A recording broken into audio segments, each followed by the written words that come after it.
Hola, buenas tardes. Bueno, agradecido estoy yo por vuestra invitación a participar en estas jornadas, donde hay un gran número de ponentes muy diversos, muy interesantes cada uno de ellos.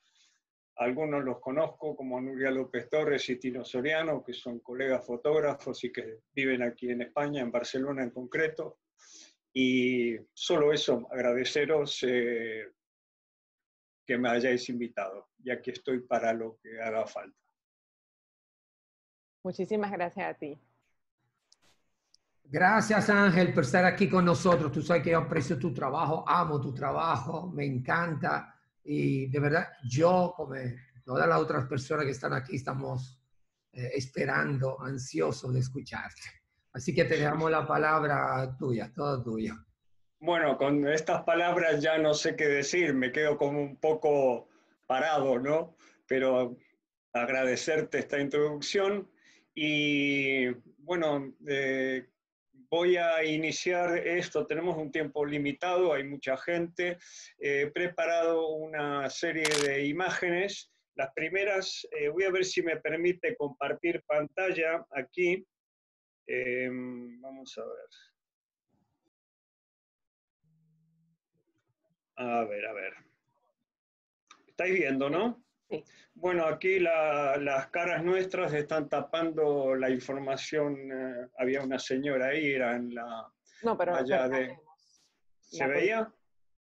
Sí, se veía. Digo, al menos yo la pude ver, no sé si alguno de los participantes no pudo verla, pero... Yo es que a la derecha de la pantalla me veo a mí, a Tiziano y a ti, y me tapa cierta parte de las imágenes. Okay. Nosotros la vemos bien, se ve bien. Se ve completa la pantalla. Se ven bien, Sí, se ven completas. Sí, me confirman los participantes que se ve bien. Claro, podemos seguir entonces. Sí. Vale. Esta es una serie de varias imágenes de diferentes lugares del mundo, de diferentes épocas y diferentes temáticas.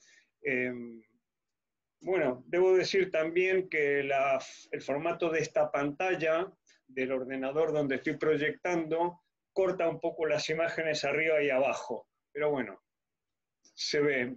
Es que los fotógrafos somos muy meticulosos con nuestro trabajo y queremos que se vea al 100% como son. Pero para dar la impresión de cuál es el trabajo, creo que ya está bien.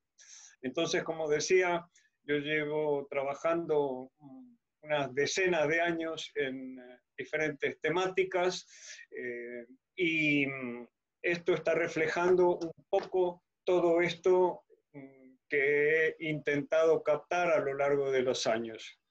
Durante mucho tiempo utilicé la fotografía como una investigación personal, desarrollaba temáticas variadas, experimentaba, pero fue recién en el año 1997 cuando decidí volcar todo ese conocimiento que había adquirido en captar otras temáticas diferentes que tenían que ver con la situación del ser humano en diferentes lugares del mundo. Algunos temas medioambientales, menos que derechos humanos, por ejemplo, y eso es lo que vengo desarrollando básicamente desde hace 20 y tantos años. Aquí vemos, por ejemplo, Etiopía, es un trabajo que hice para Ayuda en Acción, una ONG importante, grande, con la temática de la mayor sequía que hubo en Etiopía en los últimos 50 años. Estuvimos allí alrededor de 2 semanas captando todas esas situaciones. Entonces aquí vemos pinceladas variadas, no tienen un orden muy concreto. Esto es India, por ejemplo, un país en el que he estado 30 veces más o menos, que me fascina, es un lugar que siempre va a tener algo nuevo que decirnos, nuevas cosas por descubrir y sorprendernos sobre todo. Como decía Dominique Lapierre, India es una caja de Pandora, cada vez que la abres salta una sorpresa. Y es así, creo que es el lugar quizás más variado y eso sorprendente del mundo. Lo que me gustaría, como había comentado con Tiziano y Yaisa, días atrás, es que hagamos algo dinámico con esto. Yo puedo hablar solo por mi parte, pero me gusta más cuando se genera una interacción. Entonces, si queréis preguntar algo, opinar, sois bienvenidos. Y como, perdona, como habíamos dicho al principio, pueden escribirlas por el chat para evitar todos los micrófonos abiertos y te las puedo ir haciendo también. O sea que siéntanse libres de preguntar lo que sea ahora mismo respecto a estas imágenes, respecto a cualquier otra inquietud que tengan sobre el trabajo de Ángel que había mencionado al principio. Yo voy a estar pendiente y entonces te la voy realizando a la medida que me vayan apareciendo. Perfecto, me parece mejor.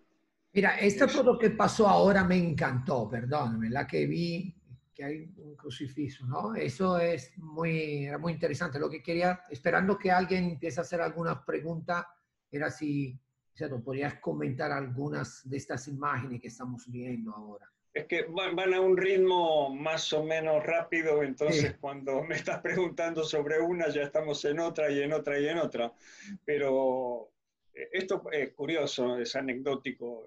Era unos tubos de escape en Panamá, unos vehículos para mi manera de ver, y yo que vivo en Europa, que se trata de controlar muchísimo las emisiones al medio ambiente.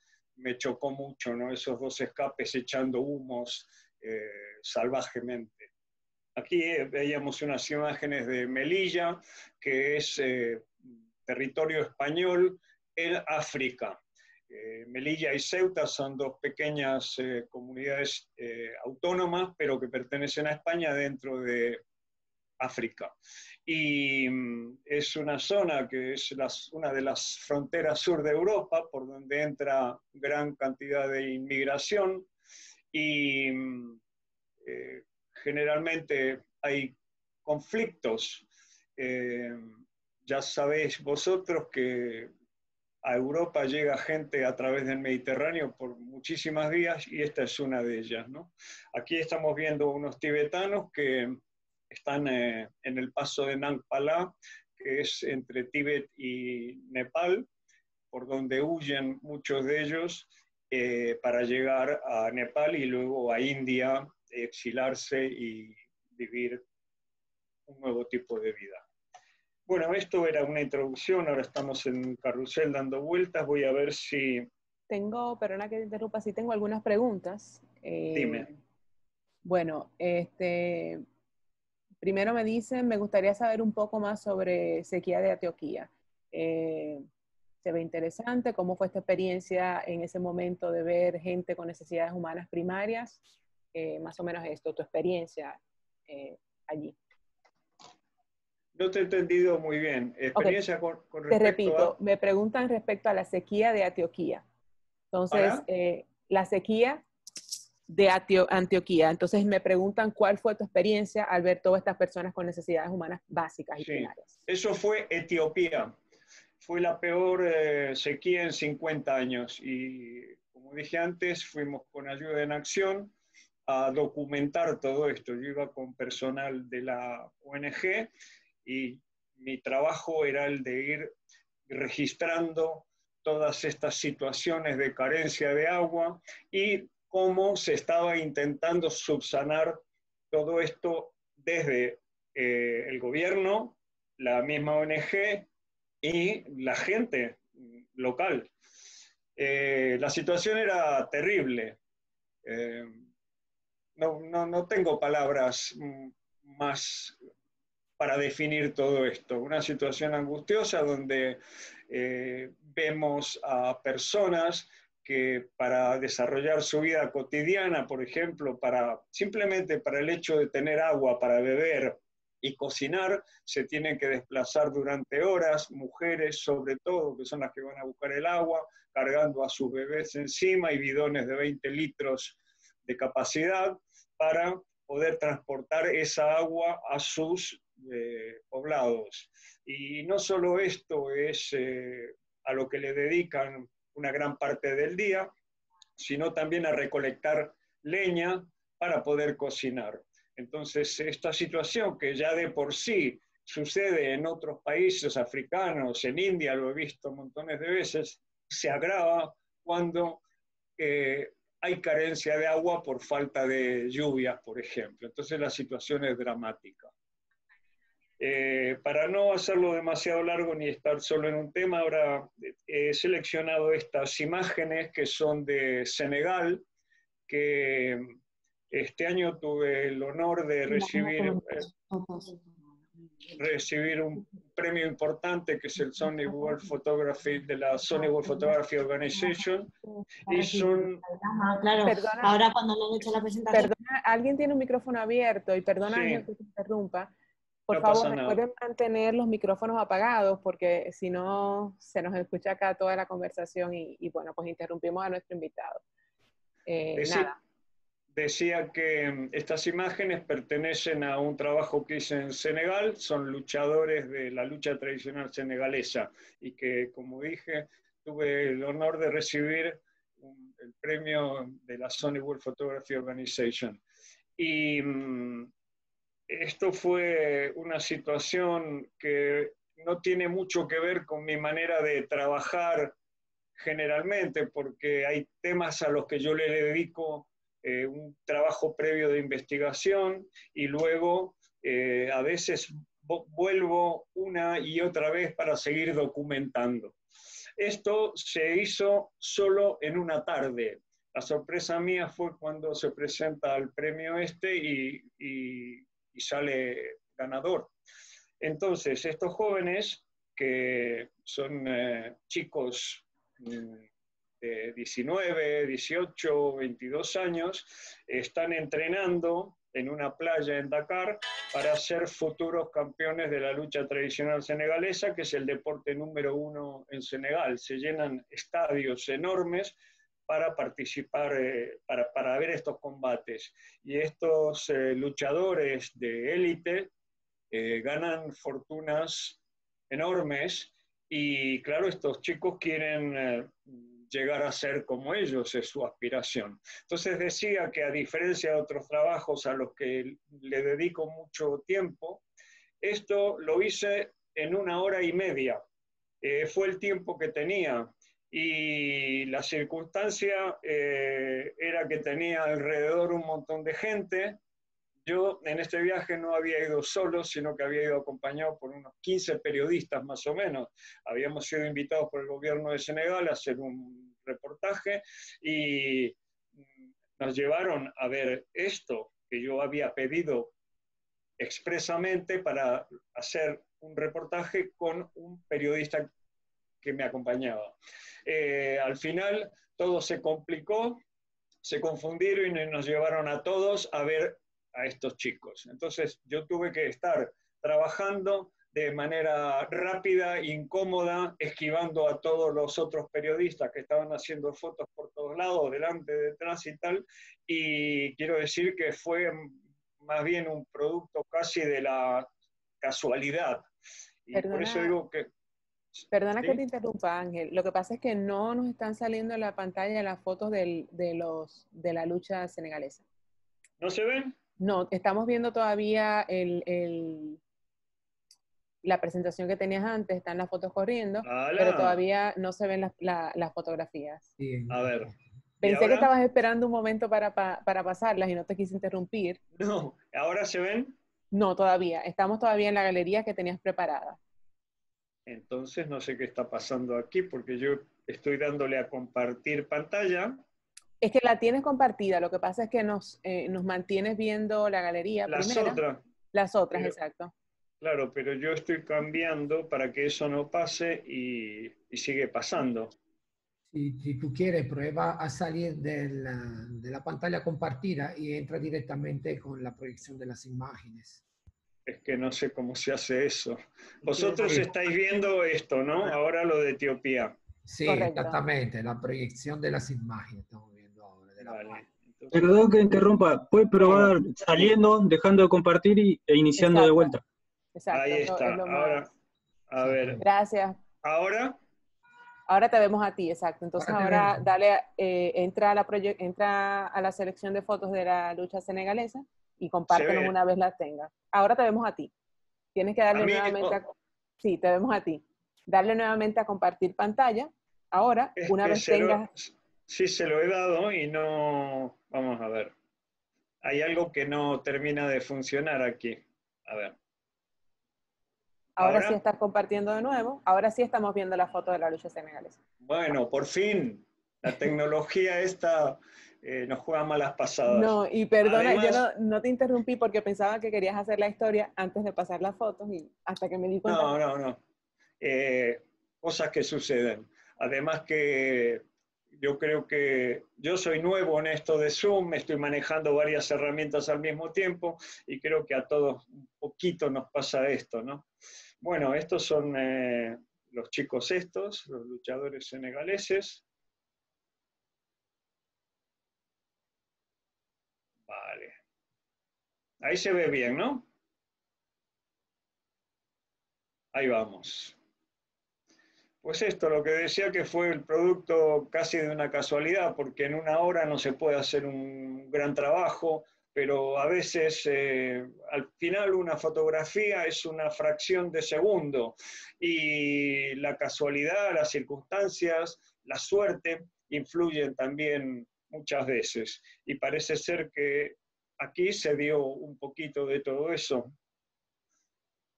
Entonces, como decía, estos chicos son jovencísimos y están ahí esperando ser grandes combatientes, luchadores, millonarios, etc. Bueno, este es uno de los trabajos. Voy a ver si esto me permite pasar a otro lado. Ahora hemos cambiado de pantalla, ¿no? ¿O seguimos con los senegaleses? ¿Hola? Venimos con los senegaleses. Perdona que no te... Sí. Estaba... No, El es micrófono que, El estaba mismo, claro, apagado. dejar hay de que ver, compartir y compartir de nuevo. Exacto. tengo que dejar de compartir. Vale. Y ahora compartir pantalla. Correcto. Volvemos aquí, vale. Sí. Genial. Gracias a A la ver, persona que interrumpió, que no logré ver el nombre, para darle el tip. a ver esto. Bueno, aquí. Vale.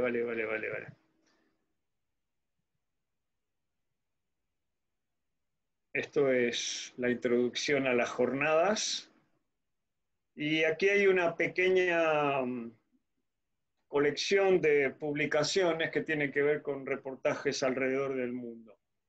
Estos son la repercusión que tuvo el premio este y publicaciones que se han dado a lo largo en diferentes lugares del mundo.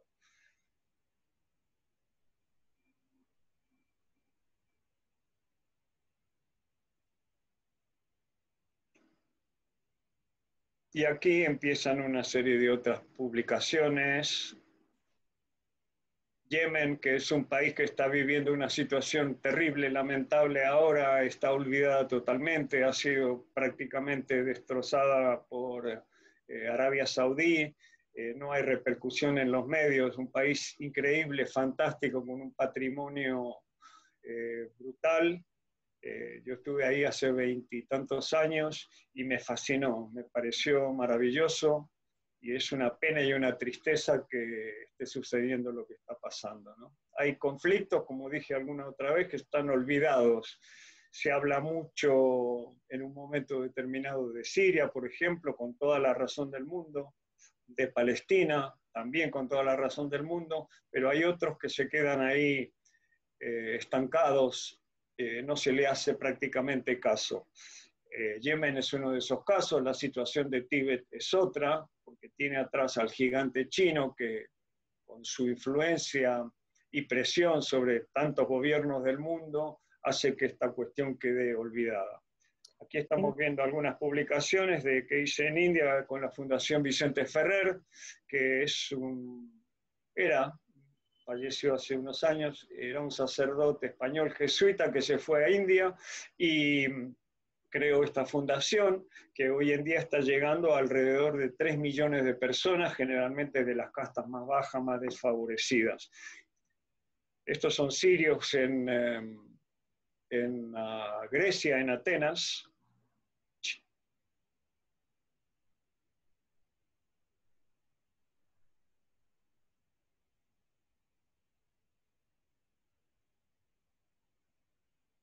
Dicen que las imágenes no necesitan palabras a veces, ¿no? Pero yo creo que siempre hay algo que explicar. Aquí un reportaje que hice hace unos años atrás, sobre el tráfico en India, que es uno de los más, donde más siniestros hay en todo el mundo. Y estas son las mujeres que son quemadas por sus maridos o las madres de sus maridos, en muchos casos en India, al acabársele la dote y para volver a casarse o para lo que sea, de pronto las queman. Hay muchos casos de estos también, tampoco muy conocido que digamos. Estas, curiosamente, que son mujeres marginadas, están rechazadas por la sociedad, no están ocultas. Hace unos años se creó una organización, una cooperativa, que lo que hizo fue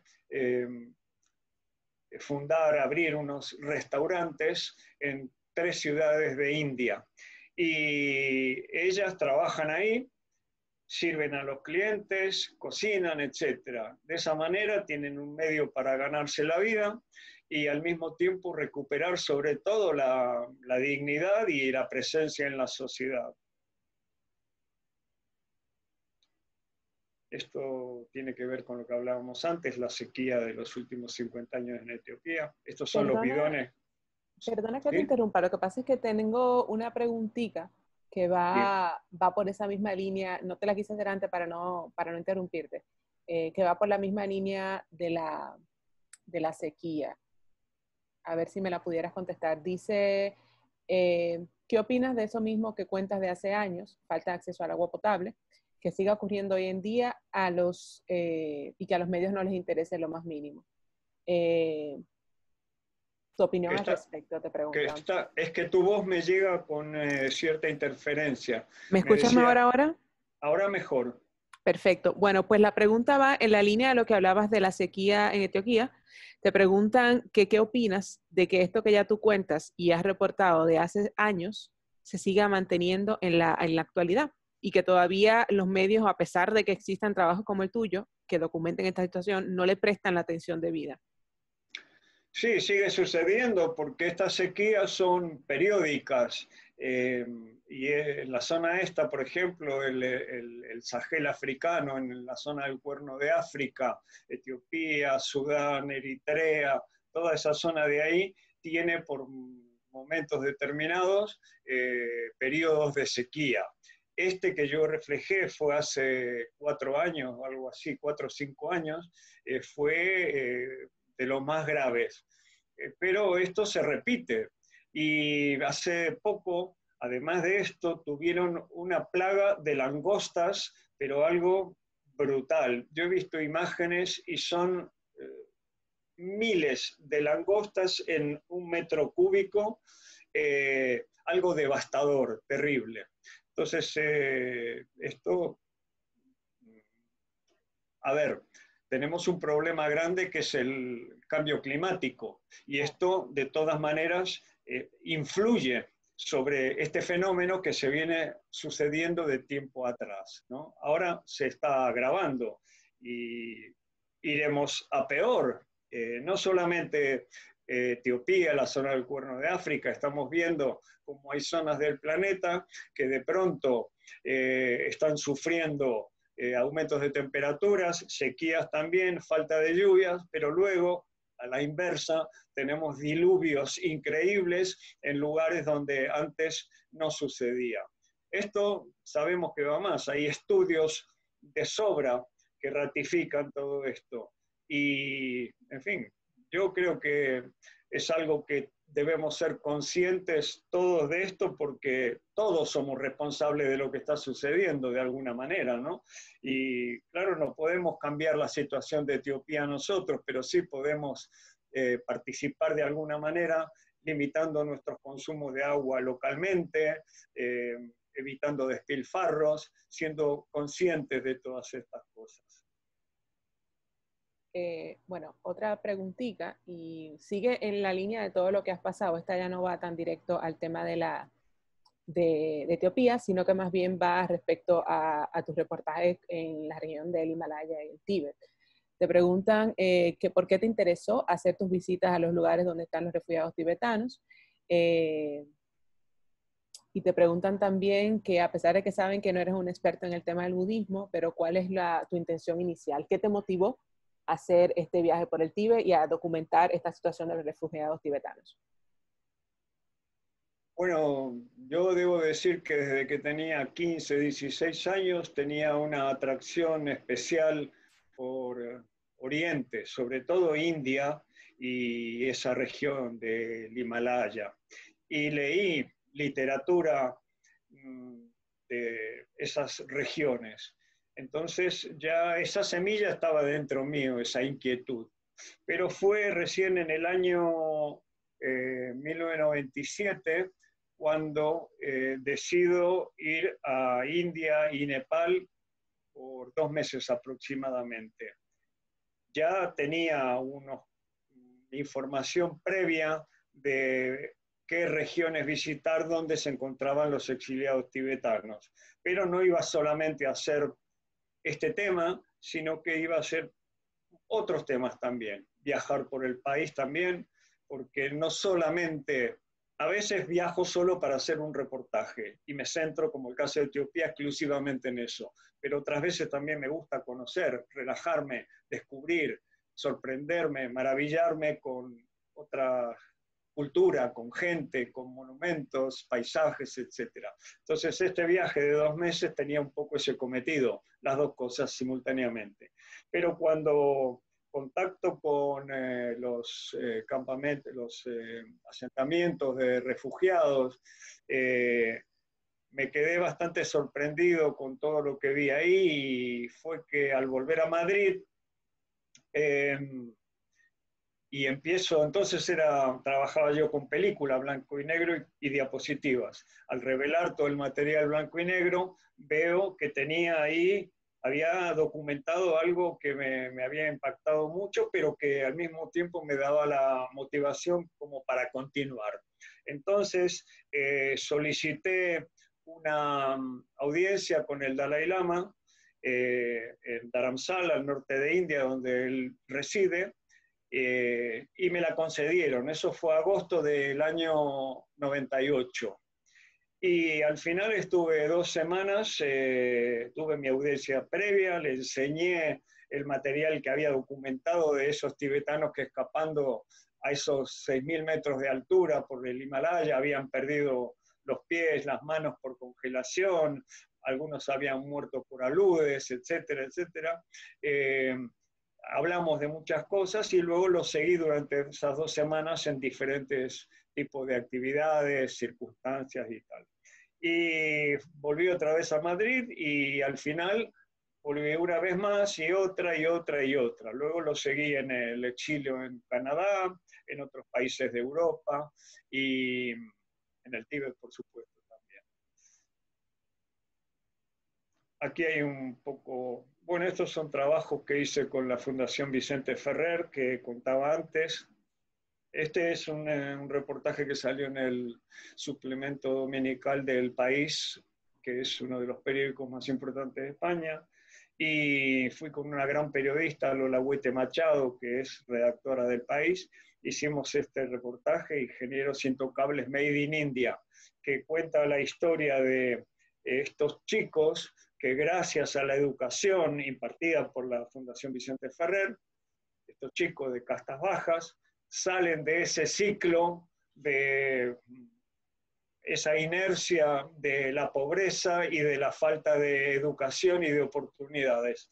Entonces, ellos han tenido una educación primaria, luego han tenido una educación superior y hoy en día estaban trabajando en empresas multinacionales en el estado de Karnataka, en Bangalore, que es una de las ciudades del Silicon Valley indio, y estos chicos, además de ser ingenieros y estar titulados y ganar su dinero, eran un referente sobre todo para sus propias aldeas, su propia gente, gente que está marginada.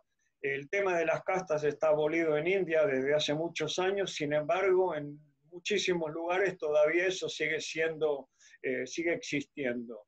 Entonces, esta gente pierde la autoestima, no se creen capaces de poder salir de esa rutina.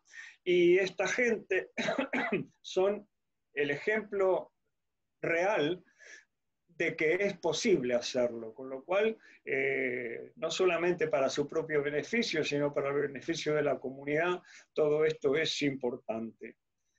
Esto es Bahía, Brasil, el Brasil africano, que hice un reportaje de 20 y tantas páginas, siguiendo el trabajo de un gran fotógrafo francés que se llama Pierre Berger. Él vivió en los años 40, 50 en Bahía y fotografió todas sus culturas, tradiciones, paisajes, etc. Entonces yo, tomando como referencia las imágenes de Pierre Berger, que son las de blanco y negro que se ven aquí a la izquierda, fotografié a personas que tenían que ver con ese trabajo de Berger. Esto es la capoeira, que hoy en día es mundialmente conocida.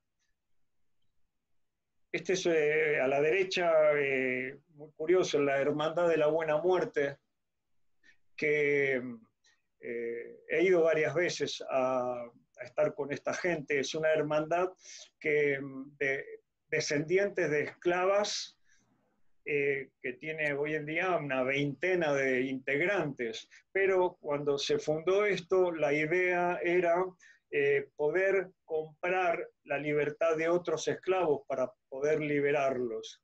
Y muchas de esta gente, que ya son mayores, como Maifiliña, que la conocí, que la fotografié montones de veces, murió con 108 años, son oficiantes del candomblé, que es una, no me gusta decir religión, pero es una tradición que viene de África y que se fusionó luego con ciertas creencias católicas por el colonialismo portugués, y el candomblé es algo muy importante que está muy vivo en esta región. Muchos de vosotros que estáis ahí en el Caribe sabéis que en Haití existe el vudú y la santería en Cuba, etc. Todo esto tiene más o menos el mismo origen de las mismas zonas de África.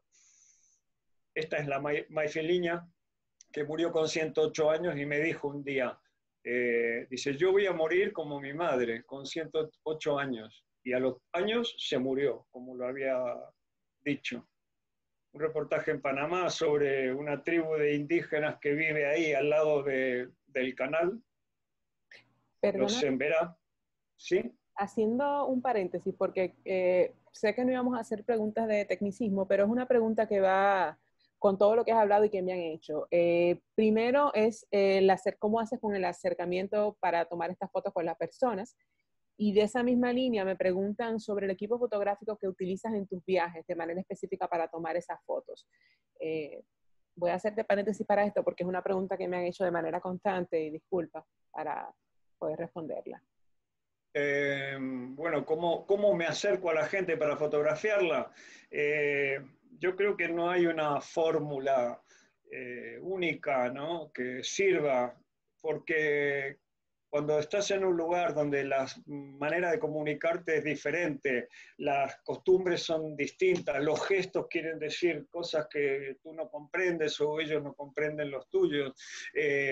La comunicación, digamos que fácil a veces no es, y más si vas con una cámara que puede ser intimidatoria y tienes que entrar dentro de su propio espacio para capturar imágenes. Entonces, creo que hay una clave que es sobre todo respeto a la gente. Hay que sentir y pensar que esas personas se merecen ese respeto, que son iguales que tú y que no puedes tampoco invadirlos, y entonces tienes que establecer algún tipo de contacto. Y yo creo que hay luego es verdad que a lo largo de los años tú vas desarrollando esa capacidad como para que te sea más fácil, pero no siempre es así, cada situación es nueva y diferente, no sabes con quién te vas a encontrar ni cómo va a reaccionar. Entonces creo que la fórmula fundamental es esa, acercarse a la gente con respeto y entender que se merecen, en fin, eso, básicamente eso. Y luego me decías que técnica o cómo. No, te preguntan el equipo con el que viajas, si viajas con un equipo particular para esta toma de fotos o es... Yo cada vez me voy aligerando más. Eh, y me he dado cuenta que suelo trabajar la mayor parte del tiempo con objetivos gran angulares para captar una gran información y eso me obliga también a acercarme mucho más. Pero no solo esto, porque hay situaciones donde requieren un tele, por ejemplo, otras focales diferentes. Entonces, he empezado a trabajar en mis comienzos con película, como dije antes, luego hice mi proceso al digital en el año 99, más o menos, y bueno, ya desde hace muchísimos años trabajo exclusivamente en digital. Y trabajo con cámaras, no me gusta hablar de marcas, pero cámaras que son lo que eran el equivalente al 35 milímetros de antes, lo que se llama ahora el full frame, por ejemplo, ¿no? Pero cada vez con menos equipo, porque te vas dando cuenta, o por lo menos yo me voy dando cuenta de que necesito acercarme a la gente para captar esas imágenes. Y para eso, gran angular. Utilizo un 20 milímetros y ahora también un 24 milímetros. Hay un zoom 28-70 que me permite en un momento determinado acercarme y alejarme con el objetivo y no yo físicamente. Perfecto. Espero que eso haya aclarado las dudas de quienes me preguntaban. Y otra preguntita que te hacen, y ya así volviendo al tema que abordabas, es que vieron un artículo que tenía sobre cómo fotografiar la pobreza sin caer en el morbo. Y te preguntaban si tenías algunos consejos generales como esos o si podías compartir algunos recursos al respecto. A ver, creo que es un poco lo que dije antes, ¿no? Respeto a la gente, no hay la pobreza o cualquier situación que quieras fotografiar, te tienes que acercar a la gente con respeto. Y, en fin, no sé qué responder. Estoy intentando cambiar esto para ir a... ¿Ahora estáis viendo algo vosotros? O... Claro que sí, estamos viendo la foto de un indígena. Vale, quiero sacar esto para ir a ver, un segundito, para ir a lo de los tibetanos, porque como el tiempo pasa... Sí, sí. De Bolivia hay Gran Amor, pero ya está. Perdona, tenemos un micrófono abierto. Sí. Ya. A ver, yo estoy aquí con un lío con estas cosas. Voy a dejar de compartir y voy otra vez a intentarlo. Perdonar por esto. No, que va, no te Mira, preocupes. mientras... Está muy bien todo eso. Que no sé cómo se maneja. Esperando el momento que tú te compartes la pantalla, también me imagino que tener poco equipo, un equipo liviano, te permite de acercarte más a la persona, ¿no? Y dividirla menos, porque me imagino cuando tú trabajas con una cámara muy grande, una super lente y todo, te acercas, me imagino que asustas un poquito a las personas que no están acostumbradas. Así que el equipo liviano y pequeñito seguramente es mucho más cómodo para poder hacer este tipo de... ¿Estáis viendo ahora lo de Himalaya? No, tienes que darle a compartir la pantalla porque ahora mismo te vemos a ti. Vale, vale. Que, bueno, lo que decía Tiziano, ahora sí se ve, ¿no? Sí, ahora sí estamos viendo. Sí, acercarme a la gente, pero yo he trabajado con todo tipo de equipos fotográficos, desde cámaras de estudio de 9x12, cámaras de medio formato 6x6, pero sobre todo lo que se llama 35 milímetros. Y digo, como dije recién, que llevo bastante tiempo usando los 20 y 24 milímetros. es como es ya casi instintivo, ¿no? Yo me acerco a alguien y es que tengo que estar próximo, tengo que entrar dentro de su campo de energía, por decirlo de alguna manera. Perfecto. Bueno, Perdona, sí. antes de que inicies con el Himalaya, porque tengo una pregunta que dejé atrás hace ya un tiempecito, y te la hago de un pronto. Te preguntan si en el drama humano que se extiende por todos estos países que has documentado, si pudieras decir que hay alguna característica humana común que te ha impactado en lo personal y que te ha enseñado algo. Enseñar sí, porque continuamente creo que estamos aprendiendo, ¿no? Y viajar es como leerse una enciclopedia, porque si vas abierto a recibir experiencias, a aprender, te vas a traer algo seguro. Lo que sí he visto que el ser humano, a pesar de las diferencias culturales, la lengua, el entorno geográfico donde vivan, el ser humano básicamente es lo mismo en todos lados. Y hay algo básico, y esto gracias a los tibetanos, al budismo, que yo no soy practicante, pero he aprendido algo, he visto cosas de sus prácticas. Quería decir que, bueno, me he perdido un poco, pero el hecho de que estás aprendiendo cosas continuamente, ¿no? Y el ser humano sufre, el ser humano experimenta felicidad, quiere a sus hijos. En principio, toda persona quiere vivir lo más feliz y en paz posible, de la manera que mejor pueda. Y eso es una característica absolutamente de todos. Pero también hay otras cuestiones que tienen que ver con la identificación con los demás. Si tú ves a una persona que lo atropella un coche en la calle, instintivamente en muchos, en la mayoría, va a surgir el deseo de ayudar a esa persona. Y eso es algo que está dentro de nosotros como especie, que nos identifica. Por supuesto que hay seres deleznables, horribles, etcétera, etcétera. Pero yo creo que las circunstancias de la vida te llevan a actuar de una o de otra manera. Mi experiencia, después de 30 años de estar viajando por muchos países del mundo, es que básicamente la gente en sí es buena y trata de ayudarte. Yo lo he visto montones de veces en mis situaciones personales, donde he ido solo por lugares remotos, perdidos, y sin hablar las lenguas, sino con gestos y tal, ver que de pronto tratan de ofrecerte su hospitalidad, de ayudarte en lo que puedan, ¿no?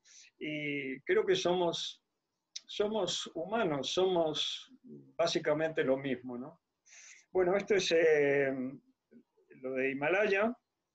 Es un pequeño extracto de diferentes lugares de Tíbet, Nepal, India.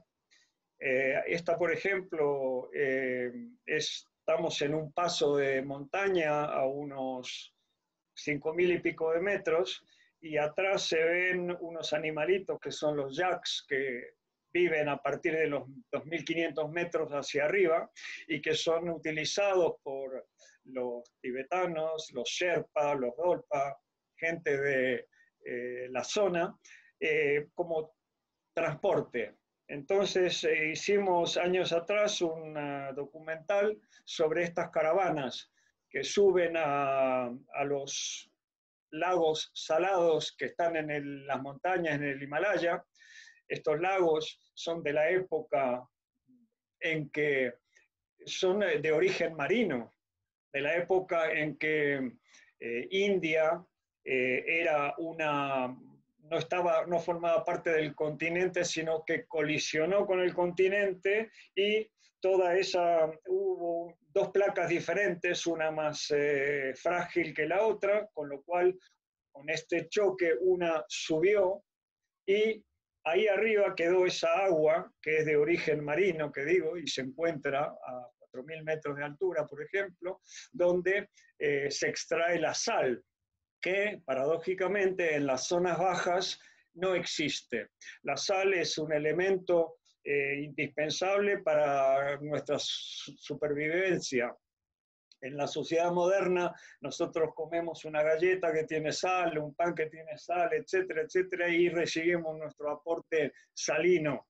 Pero en lugares donde no existe la sal, hay que proveerla como sea. Yo aprendí también cosas con estas caravanas, porque hicimos esta del Himalaya y luego otra en el desierto, en el Sáhara, en Níger, una caravana pero con camellos que van al medio del desierto a buscar la sal, que es una sal mineral, para llevarlas a sus poblados, a los oasis donde viven, y las intercambian por grano, etcétera, etcétera. Lo mismo que hacen los tibetanos a esa altura. Bajan la sal con las caravanas de los yaks y la intercambian por grano, tomates secos, etcétera, etcétera, para volver a llevarlos a estas zonas que a partir de los 4.000 y pico de metros ahí prácticamente no crece nada.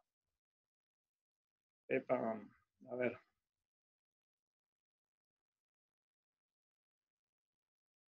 Esto es lo que comentaba antes, el paso de Nangpala, que está en la base del Chogoyu, que está a la derecha, es uno de los 8.000.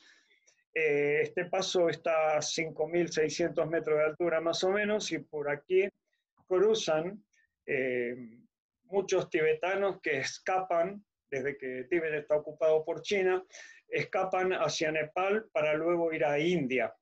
Y este es un glaciar, y ahí abajo se ven unas figuritas que son estos chicos que... Ahí, otra vez. ¿Se fue, no, la pantalla o no?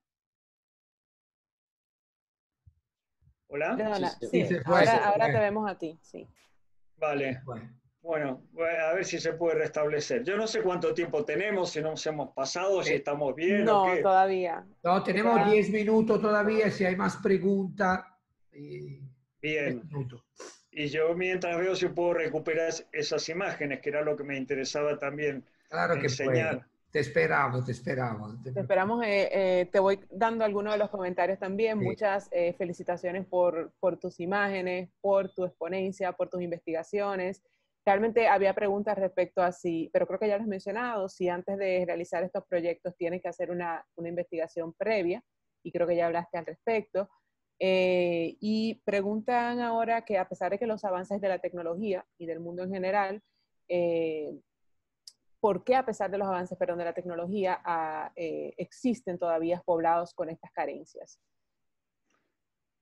Es una buena pregunta. Yo no soy quien para responderla, Claro. la verdad, porque me la hago también yo Sí. todo el tiempo, ¿no? Si estamos evolucionando, si hay avances en cuanto a medicina, a tecnología de comunicación, transportes, etcétera, ¿por qué no estamos mejor en el mundo? Porque hay menos guerras, menos paz, menos intereses solidarios con los demás. Y esa es la contradicción, quizás la contradicción humana, ¿no? Dentro nuestro está lo mejor y lo peor, y depende cómo se potencien estas cosas, van a salir a la luz y van a influir sobre tu entorno. Si tu entorno es el de un maestro de escuela, vas a influir en tus alumnos. Si eres el presidente de los Estados Unidos, tu influencia será muchísimo mayor.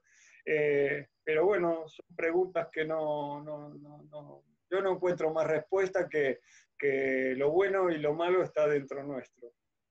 Estas son las caravanas que comentaba recién, lo veis, ¿no?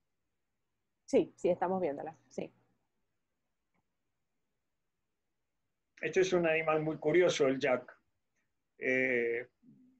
Un caballo, bueno, hay unos caballos tibetanos que son bajitos, que pueden ir a las alturas, pero estamos hablando de que a partir de los 2.500 metros de altura se puede experimentar el mal de altura, es muy difícil aclimatarse, respirar, vivir ahí arriba. Y estos animales viven desde los 2.500 hacia arriba, por lo cual son muy fuertes, muy curiosos, muy temperamentales. Este es un niño que curiosamente lo encontramos ahí en la frontera con el Tíbet, en Nepal, en la zona de Dolpo, y tenía 14 años. Y por primera vez viajó bajó con las caravanas, con nosotros también, a Katmandú. En su vida había visto un poblado más grande que el suyo en plena naturaleza, un poblado de 4 casas de piedra, y fue una experiencia para él enorme, brutal, no solo por el hecho de irse a una ciudad, a otra geografía, a otra manera de vivir, sino también convivir con nosotros durante 15 días en el descenso, con 3 personas que veníamos de aquí de España para hacer este documental, y una experiencia realmente muy bonita, ¿no? Este hombre que vemos ahí era sordomudo. Venía de ese paso que mencioné antes, Nangpalá, iba a una zona, a un poblado que se llama Namche Bazar, que está en Nepal, está a 3.400 metros de altura, y ahí llegan todas las expediciones que luego van a salir hacia el Chogoyu, al Everest y a toda esa zona de por ahí del Himalaya. Él bajaba a Namche Bazar, que es este poblado que menciono, y ahí hacen trueque de cosas que traen ellos de Tíbet, generalmente hoy en día son casi todas de fabricación china, y hacen intercambio y se ganan algún dinero o se llevan cosas de vuelta a su tierra. Esto es Ladakh, en el norte de India, es zona en la extensión del plató tibetano en India y de la misma cultura. Sin embargo, ellos son ladaquíes, hay matices diferentes un poco en la lengua, etcétera, pero practican la misma, el budismo, y las costumbres son muy parecidas.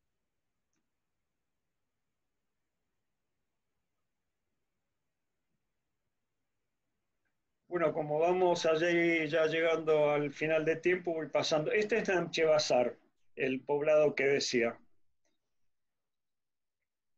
Y este es el Potala, que es el palacio de invierno del Dalai Lama. Hoy en día es una especie de museo. Está en Lhasa, la capital de Tíbet. Ahí lo vemos atrás.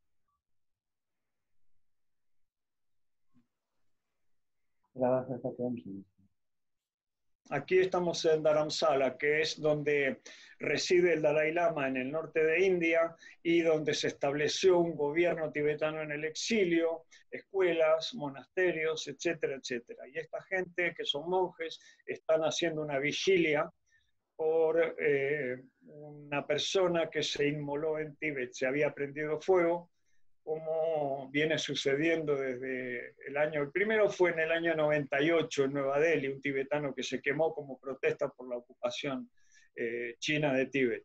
Pero con el tiempo, hoy en día ya hay casi 200 personas que se han prendido fuego, se han quemado. Y esta gente estaba haciendo una circunvalación, que es lo que se suele hacer como uno de los rituales de sus budistas, y lo estaban haciendo alrededor del pueblo para esa persona que había fallecido. Esto es curioso, esta foto, porque la del centro es la imagen del Dalai Lama.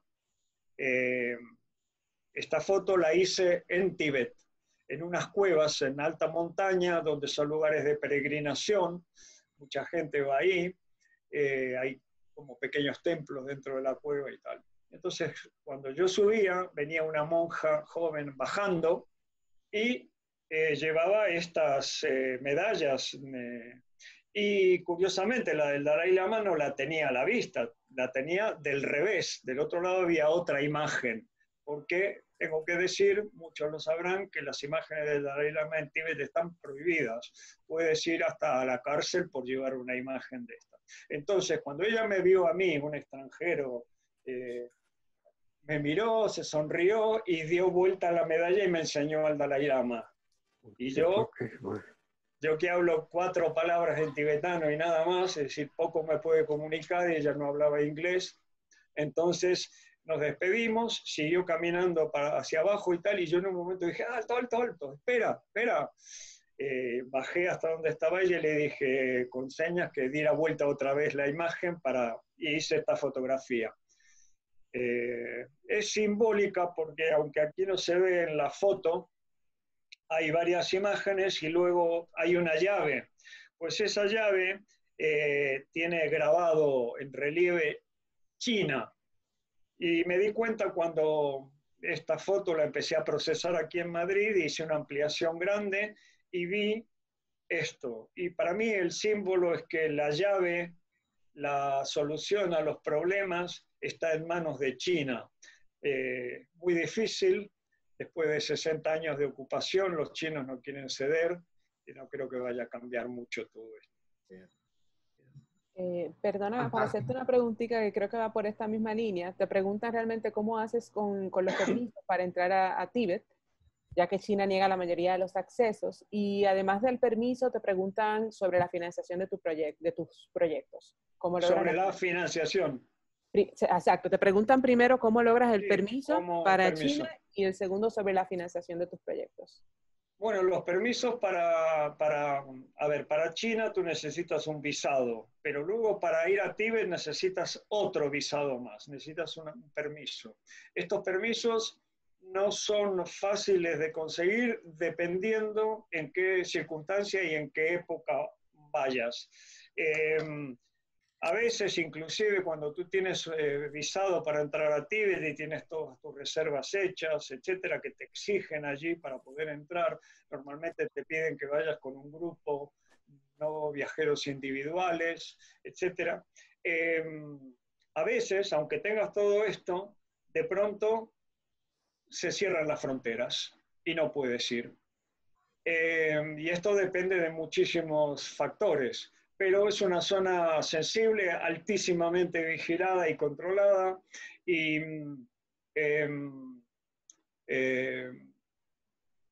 lo que digo, aunque tengas permiso, igual no puedes entrar. ¿Qué pasa? Que a veces hay fechas que son sensibles. Por ejemplo, la fecha del cumpleaños del Dalai Lama, el 10 de marzo, que es cuando el pueblo tibetano se levantó en Lhasa, la capital, contra los invasores chinos. Ese 10 de marzo se celebra todos los años. Entonces, sabiendo que puede haber algún tipo de conflicto, problema, revuelta, el ejército, la policía china, están totalmente expectantes a lo que pueda suceder. Y a veces lo que se hace es directamente cancelar todos los permisos, cerrar la frontera. Yo fui y tuve la suerte de... yo fui en el año 2006, por ejemplo, cuando se inauguró el tren de altura en Tíbet, una obra de ingeniería enorme, brutal. Llega a pasar un puerto de 5.200 metros de altura, son locomotoras y vagones especialmente acondicionados para sufrir estas altitudes. En el 2006 se inauguró esto y yo fui con un grupo de periodistas internacionales a cubrir esto. Entonces, dentro de esa circunstancia, entré sin problema. Ahora, yo estoy convencido de que si voy ahora a la embajada china para pedir un visado para el Tíbet, no me lo van a dar. De hecho, anoche o anteanoche soñé que iba a pedir un visado para viajar a Tíbet, pero no me recuerdo cómo evolucionó el sueño. Este hombre que vemos en la imagen falleció en noviembre hace un año y tanto. Era un monje y estuvo 33 años preso en las cárceles chinas dentro del Tíbet. Fue brutalmente torturado, no le quedó un diente, le aplicaban descargas eléctricas, lo ataban como una pelota y lo dejaban colgando del techo durante días, sufrió múltiples fracturas, etc.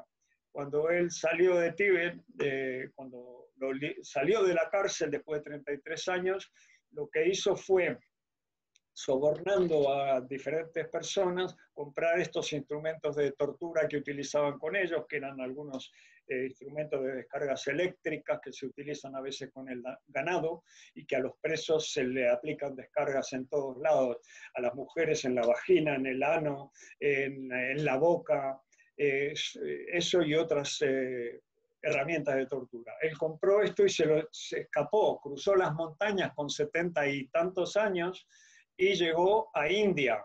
Fue a visitar al Dalai Lama y expuso todo lo que había pasado, enseñó los objetos que llevaba, contó todas sus experiencias y luego esto se narró en un libro que se llama Fuego bajo la nieve, Palden Gyatso. Es increíble lo que cuenta de sus experiencias personales y de otros compañeros de él que las han sufrido de la misma manera.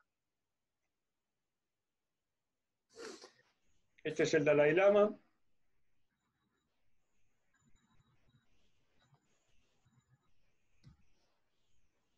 Esta es la zona de Dolpo donde mencioné antes que llegamos ahí a buscar, hacer el reportaje, el documental sobre las caravanas de sal, donde bajó este niño con nosotros hasta Katmandú. Perdona, Tiziano, ¿querías decir algo? No, no, no te preocupes, pensavo quando ti incontraste con il Dalai Lama, cioè che sensazione provaste? Perché, non so, come ti sentiste? A ver, esto como me lo preguntan tantas veces, luego tengo que pensar bien porque no hay una, no sé, yo lo que percibí, lo vi varias veces. Es una fuerza, algo que impone. Es una persona que se nota que tiene algo diferente, algo especial, algo particular. Impone respeto. Y luego también todo lo contrario, porque se ríe mucho, mucho. En un momento deja toda esa gravedad, esa profundidad y de pronto, no sé, se ríe y te hace cómplice de esa situación y te hace sentir cómodo, ¿no? Pero bueno, es un premio Nobel de la Paz, es una persona que ha luchado por la paz durante todo este tiempo. Hace ya bastantes años que delegó todos sus poderes, porque los Dalai Lama tenían el poder político y el poder espiritual. Esa figura se mantuvo en el exilio hasta un punto donde él, que ya estaban aplicando reformas en el Tíbet antes de su vida, delega todas sus funciones políticas, están en un parlamento con elecciones periódicas, obviamente solamente vota la gente que está en el exilio y es un parlamento que no está reconocido ni por India ni por ningún lugar del mundo. Sin embargo, ellos siguen ejerciendo esta forma democrática de representación. Y el Dalai Lama desde hace tiempo se dedica exclusivamente a cuestiones ya espirituales. Bien, bien, fantástico. Ya creo que, bueno, la última pregunta que me la han escrito un par de veces, ¿cuál es la principal fuente de financiación de sus proyectos? Eso, y ya con esto terminamos. Bueno, esto, primero voy a decir que hoy en día estamos viviendo uno de los peores momentos para la fotografía en general y para la prensa, pero también para buscar financiación para proyectos. Son épocas muy malas, pero yo a lo largo del desarrollo de mi profesión he financiado proyectos de mi propio bolsillo, he buscado apoyos logísticos, a veces una compañía que me facilitase billetes de avión, alojamientos, transportes locales, etc. Y a veces a través de ONGs, así, de esta manera. Insisto de nuevo que estamos en un momento complicado, la fotografía está sufriendo mucho, lo sé por mi experiencia personal, pero por todos mis colegas de medio mundo que estamos viviendo la misma situación. Eso no quiere decir que sea imposible realizar un proyecto. Lo que pasa es que hay que esforzarse, trabajar mucho más, gastar mucho tiempo, mucha energía, golpear muchas puertas y bueno, hacer lo que se pueda. Lo que no se puede, pues ahí se queda. Bueno, Tiziano, estás para que no te escuchamos. ¿Perdón? Con Tiziano, que está hablando. Sí, no, pero disculpe, es que a veces yo pongo en silencio porque nada, para no molestar. Así que muchísimas gracias. De verdad, Ángel, fue algo muy interesante que escuchamos. Y nada, Jais, a ti, para que tú seas... Bueno, como ha dicho Tiziano, darte las gracias por tu tiempo. Más que nada, sabemos que eres una persona muy ocupada y has sacado de tu tiempo de manera desinteresada para apoyar este proyecto. Gracias por el trabajo que haces también, por personas como tú, realmente que estamos haciendo esto para ser plataforma de eso y para poder motivar a otras personas para que hagan este tipo de fotografía con propósito. Muchos mensajes en el chat agradeciéndote, felicitándote por tu trabajo también, por tus reportajes, por tu compromiso con lo que haces también. Y nada, nosotros profundamente agradecidos, de verdad que sí. Invitarte a que sigas acá acompañándonos para luego ver a tus colegas. Y bueno, pues nada. A la próxima, a la próxima. El agradecimiento es de mi parte también, porque, bueno, primero por ser invitado a participar en este proyecto, que lo veo muy interesante y con un gran futuro. Y luego, creo que una de las cosas que he aprendido en la vida es que tienes que compartir lo que haces. Y nada más que eso. Al final las imágenes que hacemos no son solo para nosotros, para nuestra satisfacción o para subir nuestro ego. Las hacemos para que otras personas las contemplen. Y eso es lo que a mí me llevó en el año 97 a cambiar un poco el camino en mi camino fotográfico, porque me di cuenta que tenía una herramienta en mis manos que era la fotografía, y que si yo iba a hacer fotografía de coches, la gente iba a ver coches, y si iba a hacer otro tipo de fotografía, iban a ver eso. Entonces fue mi opción personal, ¿no? De elegir algo que tuviera una utilidad también, que sirviera de alguna manera. Luego, uno es uno más dentro de un mar enorme de fotógrafos y de medios que están contando historias. Mucha gente ve tus imágenes y ni caso les hace ni le llama la atención, pero eso es parte de la realidad. Pero algunas sí captan en ellas algo que quizás les despierte una curiosidad, un interés, no sé, ¿cómo decirlo? Un compromiso mayor para poder hacer algo también, para darle al mundo algo que sea útil sobre todo. Bueno, gracias. Gracias a ti.